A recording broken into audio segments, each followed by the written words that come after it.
और चलिए अब बढ़ेंगे आगे और बात करेंगे दशानन के दी एंड की, क्योंकि आज का दिन बुराई पर अच्छाई की जीत का दिन है। इस मौके पर शहर शहर में रावण का दहन किया गया, लेकिन इस बार रावण का दहन इंद्रदेव ने भी किया, क्योंकि कई शहरों में रावण पानी से ही गल गया।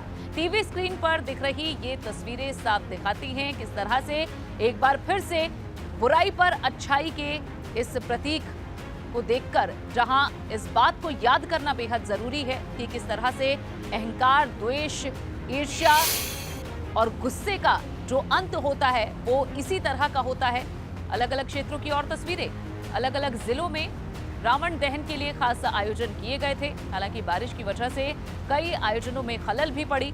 वाराणसी की ये तस्वीरें देखिए, जालौन, सुल्तानपुर और साथ ही औरैया, अलीगढ़, इटावा में आज रावण दहन हुआ है। कुछ और तस्वीरें आपके सामने दिल्ली में भी, देश की राजधानी दिल्ली में लाल किले मैदान में रावण दहन का ऐतिहासिक कार्यक्रम रखा जाता है और इस बार भी पूरी भव्यता से ये आयोजन किया गया। अमृतसर, लेह, लुधियाना और पटना में भी कुछ ऐसी ही तस्वीरें रावण दहन की नजर आई।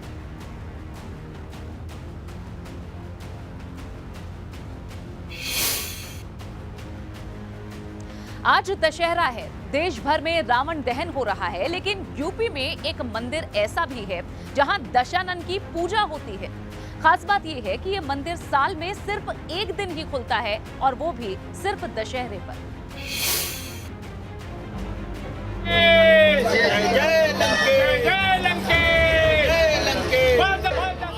वो मंदिर जो सिर्फ दशहरे को खुलता है, ऐसा धाम जहां रावण की पूजा होती है। एक तरफ जहां देश भर में रावण का पुतला दहन होता है, बुराई पर अच्छाई की जीत के तौर पर दशहरा मनाया जाता है, वहीं कानपुर में स्थित इस मंदिर में रावण की पूजा होती है। कानपुर के शिवाला इलाके में बने इस दशानन मंदिर में लोग लंकेश के सामने माथा टेकते हैं, पूजा अर्चना करते हैं। साल 1868 में बना ये मंदिर साल में सिर्फ दशहरे के दिन ही खोला जाता है और दशहरे के दिन इस मंदिर के कपाट साल भर के लिए बंद कर दिए जाते हैं। कानपुर के शिवाला क्षेत्र में आज विजयादशमी के दिन लंकेश रावण की पूजा होती है।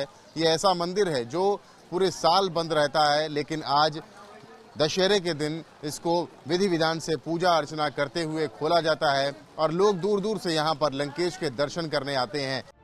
लंकेश के इस मंदिर को लेकर लोगों में गहरी आस्था है। यहाँ दूर दूर से आकर लोग रावण की पूजा करते हैं और आशीर्वाद लेते हैं। पूजा हम लोग इनकी करते विद्वानता की, क्योंकि ये सबसे बड़े विद्वान पंडित हुआ करते थे और इनके जैसा विद्वान पंडित अभी तक हुआ भी नहीं है धरती पर। तो हम लोग इनकी विद्वानता की पूजा करते हैं और शाम को इनके अहंकार का पुतला जलाते हैं और इससे हम लोग यही है कि इनके अच्छाई को हम लोग ग्रहण करते हैं और बुराई को जो है हम लोग पुतले में जला करके राख करते हैं। इस मंदिर को लेकर मान्यता है कि यहाँ रावण की पूजा से मनोकामनाएं पूरी होती हैं और ज्ञान की वृद्धि होती है।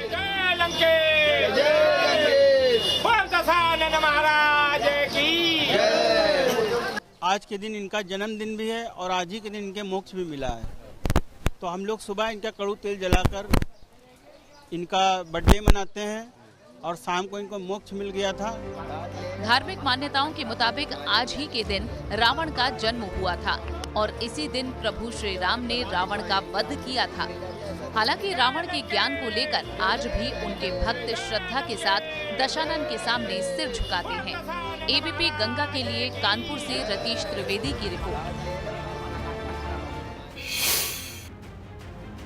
वहीं विजयदशमी के मौके पर सीएम योगी आदित्यनाथ गोरखपुर चिड़ियाघर पहुंचे। यहां उन्होंने निरीक्षण किया, साथ ही साथ उन्होंने एक शावक को दूध भी पिलाया। शावक को उन्होंने अपनी गोद में खिलाया और किस तरह से शावक को दूध पिला रहे हैं सीएम योगी, ये तस्वीरें चिड़ियाघर से सामने आई, जहां गोरखपुर में ये चिड़ियाघर है और यहां आज पहुंचे थे विजयदशमी के मौके पर सीएम योगी आदित्यनाथ। इस चिड़ियाघर का निरीक्षण उन्होंने किया और उस दौरान की ये तस्वीर जब एक शावक को वे दूध पिला रहे थे। फिल्म आदि पुरुष का टीजर रिलीज होने के साथ ही विवादों में घिर गया है। विवाद की सबसे बड़ी वजह है फिल्म के किरदारों का लुक और चित्रण, जिसे लेकर अयोध्या के संत समाज ने भी इसका विरोध किया है। फिल्म को बैन कराए जाने की मांग उठाई है। यह बैन करने योग्य है। तत्काल इस फिल्म पर पूर्णतः प्रतिबंध लगाया जाए। किरदारों पर विवाद, राम भक्तों का हल्ला बोल।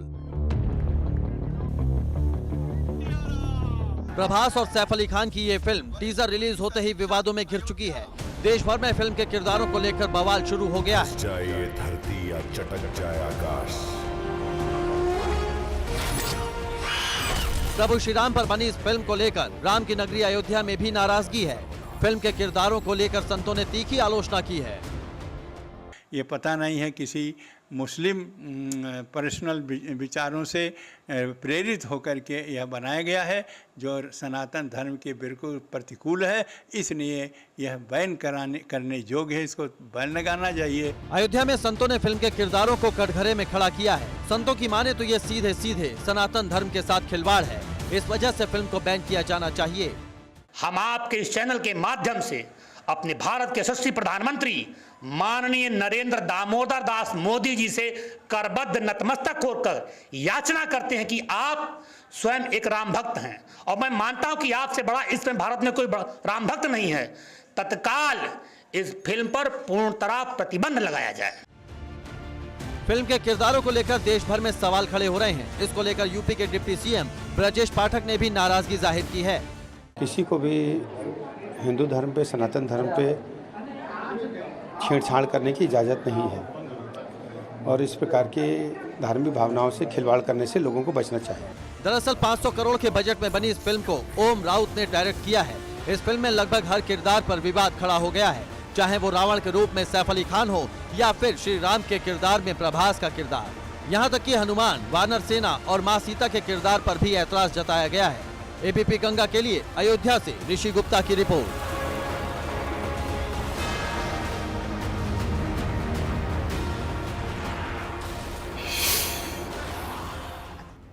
हालांकि इस विवाद के सामने आने के बाद फिल्म निर्माताओं का अभी तक इस पर कोई जवाब नहीं आया है। देखना होगा कि वे इस पर क्या सफाई देते हैं। बढ़ेंगे आगे। आज यूपी में बारिश ने लोगों की मुश्किलें बढ़ा दी।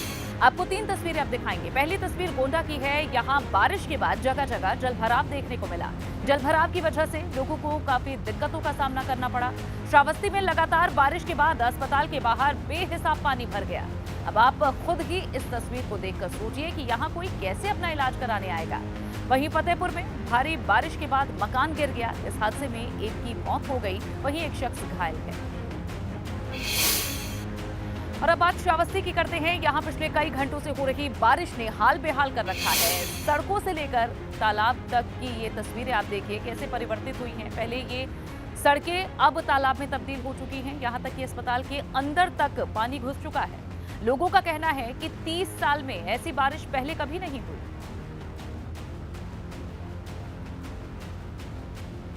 इस तरह से इस बारिश ने लोगों को अपने आम कार्य करने के लिए प्रभावित किया है, उनके लिए बाधा खड़ी की है। ये तस्वीरें साफ तौर पर बयां करती है। बढ़ते हैं आगे। सपा संरक्षक मुलायम सिंह यादव की तबीयत अभी स्थिर बताई जा रही है हालांकि, लेकिन अभी गंभीर बनी हुई है स्थिति। गुरुग्राम के मेदांता अस्पताल में मुलायम सिंह यादव का इलाज चल रहा है। अखिलेश यादव लगातार हालचाल लेने के लिए डॉक्टर से बातचीत कर रहे हैं और मेदांता अस्पताल में मुलायम सिंह यादव का हालचाल जानने के लिए लगातार कई वीवीआईपीज भी पहुंच रहे हैं। इसी बीच आरजेडी अध्यक्ष लालू प्रसाद यादव और बिहार के डिप्टी सीएम तेजस्वी यादव भी मुलाकात के लिए पहुंचे।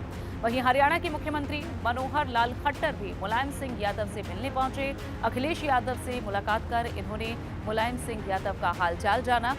लालू प्रसाद यादव न सिर्फ राजनीतिक संबंध उनके हैं बल्कि पारिवारिक संबंध भी हैं मुलायम सिंह यादव के परिवार से।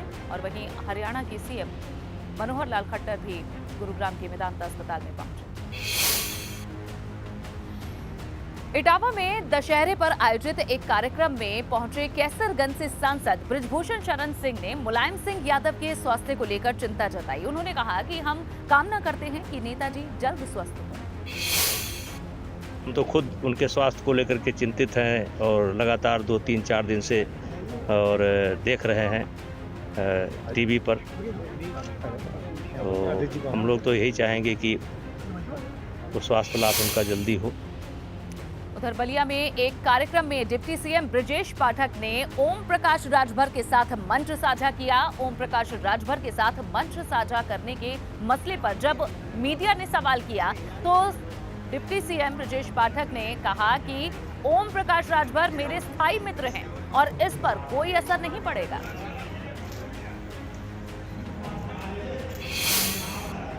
जी मेरे परमानेंट मित्र हैं, स्थायी मित्र हैं और इस पर कोई असर पड़ने वाला नहीं। क्या तो 2024 में साथ आएंगे क्या ओम प्रकाश राजभर? और अब बढ़ेंगे आगे खबर बस्ती से। बस्ती में मामूली बात पर दबंगों ने एक युवक को पीटा और ये घटना पास में लगे सीसीटीवी कैमरे में कैद हो गई। फिलहाल पीड़ित युवक न्याय पाने के लिए थाने की चक्कर लगा रहा है। पुलिस इस मामले में कार्रवाई की बात कह रही है। ये तस्वीर जहां एक युवक को बस्ती में बुरी तरह से पीटा गया। ये शख्स अब पुलिस से गुहार लगा रहा है कि उसे न्याय मिले, इन दबंगों को गिरफ्तार किया जाए। फिलहाल पुलिस मामले की जांच पड़ताल कर रही है। कार है और एक स्कूटी है जिसमें आपस में टक्कर हुई और उसके बाद दोनों ही जिसमें सवार थे, दोनों में मारपीट की घटना सामने आई है। इसमें दोनों बच्चों को इसमें नियमानुसार थाने पर ला करके उनके विरुद्ध व्यवस्थात्मक कार्रवाई कर दी गई है और इसके अतिरिक्त इस पूरे प्रकरण पर हम लोग पोस्टल दृष्टि भी रखेंगे। घर में रखे टीवी और सिलेंडर से आपको सावधान रहने की जरूरत है, क्योंकि हम जो रिपोर्ट अब आपको दिखाने जा रहे हैं वो आपको हैरान कर देगी। गाजियाबाद में सिलेंडर और एलईडी टीवी फटने से अलग अलग घटनाओं में 4 लोगों की मौत हो गई, जिनमें से 2 तो मासूम बच्चे थे।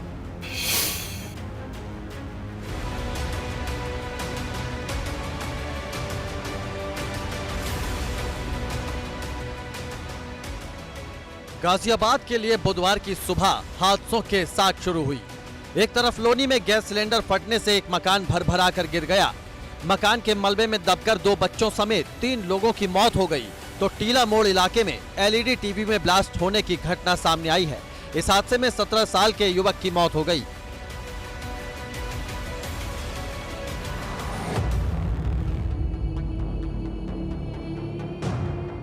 पहली तस्वीर गाजियाबाद के लोनी इलाके के बबलू गार्डन से है, जहां एक भयंकर हादसा हो गया। गैस सिलेंडर फटने से 2 मंजिला मकान गिर गया, जिसमें 3 लोगों की मौत हो गई।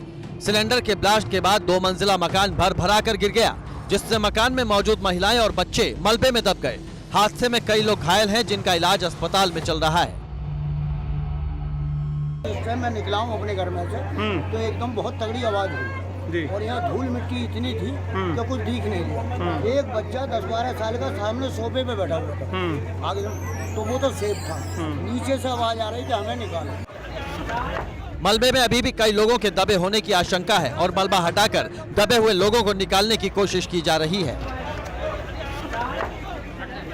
करने के क्रम में नीचे की फॉरेंसिक टीम है नीचे की संकलित किया है। जैसा कि इंजर्ड है उसके स्टेटमेंट में बताया गया कि वो किचन में थी जब ये गैस सिलेंडर में आग लगी है और ये ब्लास्ट हुआ है। उनके बयान के आधार पर और उपलब्ध साक्ष्यों के आधार पर सभी संभव कार्रवाई इसमें की जा रही है। मुख्यमंत्री योगी आदित्यनाथ ने गैस सिलेंडर ब्लास्ट में हुई जनहानि पर गहरा दुख जताया है और परिवार वालों के प्रति संवेदना व्यक्त की है। साथ ही मुख्यमंत्री ने घायलों के समुचित इलाज के निर्देश दिए हैं।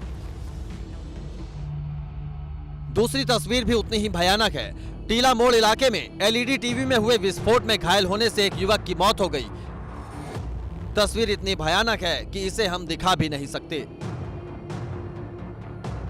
हादसे में मृतक की मां और उसका दोस्त भी गंभीर रूप से घायल है। धमाका इतना जबरदस्त था कि घर की दीवार भी बुरी तरह क्षतिग्रस्त हो गई। धमाके की आवाज से आसपास के लोग दहशत में आ गए। लोगों को लगा कि किसी के घर में सिलेंडर ब्लास्ट हुआ है। हादसे की जानकारी मिलने के बाद पुलिस मौके पर पहुंची और घटना का जायजा लिया। पुलिस घटना के कारणों की जांच में जुट गई है। विस्फोट हुआ जिसमें कुल 4 लोग घायल हुए हैं, जिसमें 2 महिलाएं हैं और 2 बच्चे हैं। एक बच्चे की स्थिति थोड़ी गंभीर है। इन सभी लोगों को जीटीबी दिल्ली हॉस्पिटल में हॉस्पिटलाइज करा दिया गया। सबका इलाज प्रचलित है। पुलिस ने किशोर के शव को कब्जे में लेकर पोस्टमार्टम के लिए भेजा है। एसपी सिटी ज्ञानेंद्र कुमार सिंह ने कहा कि पुलिस इस हादसे की वजह की जांच कर रही है। हालांकि हादसे का कारण अभी स्पष्ट नहीं है। आशंका जताई जा रही है कि हाई वोल्टेज की वजह से एलईडी टीवी में ब्लास्ट हुआ होगा। Bureau report, ABP Ganga.